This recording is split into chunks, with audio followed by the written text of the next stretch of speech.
Guys, তো অক্ষরের যুগের বন্ধু বান্ধব কিরকম তোমরা জানো, তো জানো ঠিক আছে, তবু আমি একটু কই, তো মন দিয়ে তোমরা শুনো।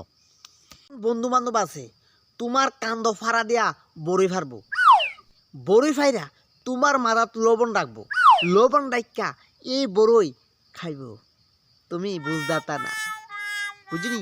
তোমার ফ্যাশন দিয়ে গাই মারবো, তুমি বুঝদাতা না।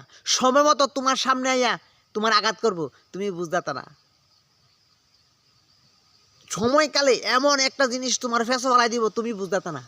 তুমি মনে করো ভাই, এক মায়ের লগে তুমি কথা করো বা প্রেম করো, ওই মায়েরকে তুমি ভালোবাসো, তোমার রিয়েল বন্ধুর কাছে তুমি শেয়ার করবা কথাটা যখন শেয়ার করবা, তখন বন্ধুরা তোমার তে নাম্বারটা নিব, কারণ তুমি তারে খুব বিশ্বাসীয় করো, ভালোবাসো, তোমার নিজস্ব বন্ধু।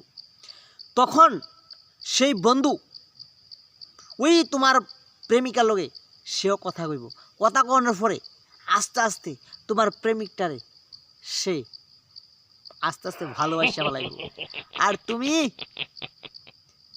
তখন তুমি বুঝতে পারবে না, বুঝছো? তখন তুমি বুঝতে পারবে একদিন, যেদিন 28 ফুটকি 500 বাল, তখন বুঝতে পারবা। মনের বন্ধু, তোমার হৃদয়ের বন্ধু, তোমার অন্তরঙ্গ বন্ধু, আর কি আর একটু কইলাম আর কি তোমার বন্ধু বান্ধব হিসেবে। আরে ভাই, 80টা অন্তর দিয়া না উঠে যাইছে, উঠে দিয়া। তখন তুমি দুঃখে গান শুনবা, জানো কোন গানটা?